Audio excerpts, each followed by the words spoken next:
یہ آزاد بھارت کے اتہاس کی میں نے چند کہانیاں آپ کے سامنے پیش کیں۔ علامہ فضل حق خیر آبادی، علماء کرام کی قربانیاں آپ دیکھیں تو لکھتے ہیں، اس زمانے کے مورخین نے لکھا ہے کہ کتنے حصے اور کتنے علاقے ایسے تھے کہ جب جاتے تھے تو درخت کی کوئی شاخ ایسی نہ ہوتی تھی جہاں کسی عالم دین کو قربانی پھانسی پہ نہ لٹکایا گیا ہو۔ اتنی بڑی علماء کرام کی قربانی رہی، بغیر کسی جانچ کے علماء کرام کو گرفتار کر لیا جاتا تھا۔ اور اس میں اگر ہم سب سے پہلی جو تحریک آزادی کی چھڑی ہے وہ 1773 میں، اور اس تحریک کا نام تھا فقیر اینڈ سنیاسی ریبیلین۔ سب سے پہلی گودام، سرکاری جو گودام تھے اس زمانے برٹش حکومت کے، اس سے یہ چونکہ لگان وہ بہت زیادہ لگا دیا کرتے تھے تو کسانوں کی جو فصلیں ہوتی تھیں وہ بھی ادھر ہی چلی جاتی تھی۔ تو ان لوگوں نے بڑی محنت اور مشقت سے کوشش کر کے فقیر اینڈ سنیاسی ریبیلین سے جڑے ہوئے کون لوگ تھے؟ ہندو ریلیجیس لیڈرشپ، مسلم ریلیجیس لیڈرشپ، یہ دونوں لیڈرشپ اور ان کی تحریک کسی طرح سے سرکاری گودام سے محنت مشقت کر کے وہ غلہ حاصل کرتے اور پھر وہ غریبوں تک پہنچاتے، بھوکوں تک، کمزوروں تک پہنچاتے، اور وہ غلہ پہنچانے میں کسی کا بھید بھاؤ نہیں ہوتا تھا، اور وہ غلہ ہر مذہب والوں کو پہنچایا جاتا تھا، جو بھی ضرورت مند ہوتا اس کی ریلیف کی جاتی تھی۔ یہ تھا ہمارا بھارت۔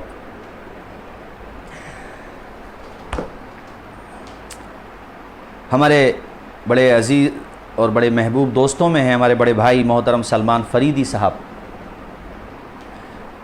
ان کے دو مصرے کہتے ہیں کہ پھولوں سا مسکراتا ہمارا وطن رہے، تاروں سا جگمگاتا ہمارا وطن رہے، یا رب دلوں سے ختم ہوں آپس کی دوریاں، یا رب دلوں سے ختم ہوں آپس کی دوریاں، ہر ایک کو ملاتا ہمارا وطن رہے۔ یہ تاریخ کے جھرونکوں سے میں نے چند باتیں آپ کے سامنے رکھیں۔ اتہاس بدلنے والوں نے بدلا،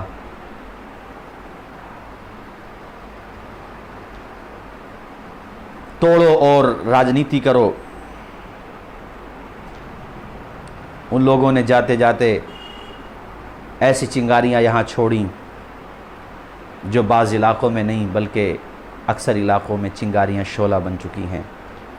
ایک دوسرے کو دیکھ کے خوف محسوس ہوتا ہے، ایسا تو نہیں تھا میرا بھارت، ایسا تو نہیں تھا۔ وہ محبتیں، وہ پیار نظر نہیں آتا۔ وہ لوگ تو چلے گئے مگر انہوں نے کیا کچھ نہیں کیا، اور آخر میں جو کچھ دیکھنا پڑا، اور آج تک امن چاہنے والے ہر مذاہب کے لوگوں میں سے امن چاہنے والے لوگ وہ محبت، وہ پیار تلاش کر رہے ہیں مگر مل نہیں رہا ہے۔ آزاد بھارت کے لوگوں کو آج 15 اگست کے دن کیا طے کرنا چاہیے، اور ہمیں اپنے بھارت کو ڈیولپ کرنے کے لیے کیا سوچنا چاہیے، اور کس طرح سے یہ نفرت کی کھیتی کرنے والے فلاپ ہوں اور یہاں پیس رہے، امن رہے، پیار کے گل کھلیں، اس کے لیے کیا کرنا چاہیے؟ یہ سوال تو بنتا ہے، مجھ سے بھی ہے، مجھے بھی جواب تلاش کرنا چاہیے، آپ سارے بھارت واسیوں سے بھی ہے، آپ کو بھی جواب تلاش کرنا چاہیے۔ آخر میں اگر میں علماء کرام کی قربانیوں کا ذکر کروں تو مجھے علامہ کفایت علی کافی، مفتی عنایت کاکوروی جیسے ہزاروں علماء کرام کے نام ذہن میں آتے چلے جاتے ہیں۔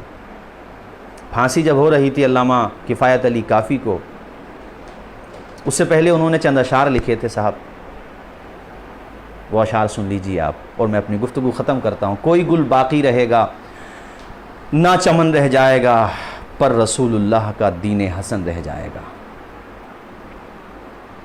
ہم سفیر و باغ میں ہیں کوئی دم کا چہچہا، بلبلیں اڑ جائیں گی سونا چمن رہ جائے گا۔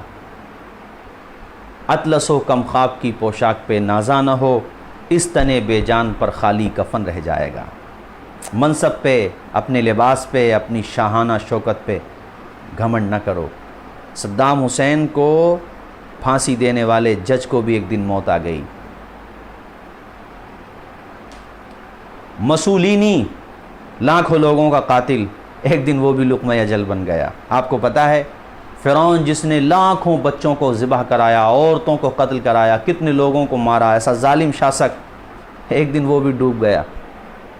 نمرود خدا کہلوانے والا اور جس کے سامنے بولنے کی ہمت نہیں ہوتی تھی، مچھر سے مروایا قدرت نے اس کو، مچھر سے مرا وہ بھی۔ 1000 سال کی عمر بھی آپ لے کر کے آئیں تو ٹائم تو گزر رہا ہے نا، موت کی طرف بڑھ رہے ہیں آپ۔ ظلم کرنے سے پہلے یہ نہ سوچیں کہ دنیا میں مجھ سے حساب مانگنے والا کون ہے، کوئی نہیں بھی ہو جس نے پیدا کیا ہے۔ وَلَا تَحْسَبَنَّ اللَّهَ غَافِلًا عَمَّا يَعْمَلُ الظَّالِمُونَ، قرآن میں اس نے کہا ہے، یہ مت سوچ لینا کہ اللہ تعالیٰ ظالموں کے کرتوتوں سے غافل ہے، غافل نہیں ہے، ڈھیل دے رہا ہے، ڈھیل دے رہا ہے۔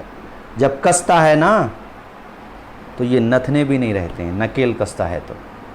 فرعون کی مثال میں نے دی نا آپ کو، نمرود کی دی، شداد کی دی، حامان ہے، مسولینی ہے، سب کو ایک دن مرنا ہے۔ اطلس و کم خواب کی پوشاک پہ نازا نہ ہو، اس تنے بے جان پر خالی کفن رہ جائے گا، خالی کفن، خالی کفن۔ اس لیے دنیا سے جائیں تو ایک اچھی لیڈرشپ اور ایک اچھا سسٹم دے کے جائیں۔ دنیا سے جائیں آپ جو بھی ہیں تو اس حال میں جائیں کہ لوگ اچھا کہیں کہ یار اچھا انسان تھا، سب کے لیے اچھا تھا، اپنے لیے بھی اچھا تھا، اپنوں کے لیے بھی، دوسروں کے لیے بھی اچھا تھا، ظلم نہیں کرتا تھا کسی پر۔ میرے آقا کے خلفائے راشدین کو دیکھیں آپ، حضرت ابو بکر، حضرت عمر، حضرت عثمان، حضرت مولا علی شیر خدا، جتنے بھی میرے آقا کے جانثاران ہیں۔ حضرت عمر فاروق اعظم تو کہتے تھے میری سلطنت میں بکری کا بچہ بھی بھوکا مر جائے تو ڈرتا ہوں مجھ سے قیامت کے دن محاسبہ نہ ہو جائے اس کا، ایسے حکمران تھے۔ اللہ اکبر کبیرہ۔ یہ میں مسلم حکمرانوں سے بھی اپیل کر رہا ہوں، سسٹم ہمارا بھی بگڑا ہوا ہے۔ ہمارے ہاں تو کوئی پردھان بن جائے، ایم ایل اے بن جائے، کوئی وارڈ ممبر بن جائے تو اس کا بھی دماغ خراب ہو جاتا ہے۔ ہم نیچے سے کرپٹ ہیں، اس لیے اوپر کا نظام ہمارے اوپر کرپٹ ہے، وہ مسلط کر دیا گیا ہے، کرپٹ نظام ہم پہ مسلط کر دیا گیا ہے۔ ہم بغیر بھید بھاؤ کے کام کرتے ہیں۔ ہم لوگ اپنا محاسبہ بھی کیجیے آج 15 اگست کو، بغیر بھید بھاؤ کے ہم لوگ کرتے ہیں کام؟ جس نے ووٹ دیا اس کا کام کرتے ہیں، جس نے نہیں دیا اس کا نہیں کرتے ہیں۔ اس لیے معافی چاہوں گا، اپنے آپ کو بدلیے، نظام بدلے گا۔ موجودہ دور کے دن رات بدل سکتے ہیں، ملک کے موجودہ دور کے دن رات بدل سکتے ہیں، آپ بدل جاؤ تو حالات بدل سکتے ہیں۔ اطلس و کم خواب کی پوشاک پہ نازا نہ ہو، اس تنے بے جان پر خالی کفن رہ جائے گا، اور جو پڑھے گا صاحب لولاک کے اوپر درود، آگ سے محفوظ اس کا تن بدن رہ جائے گا۔ بھارت زندہ باد۔ السلام علیکم۔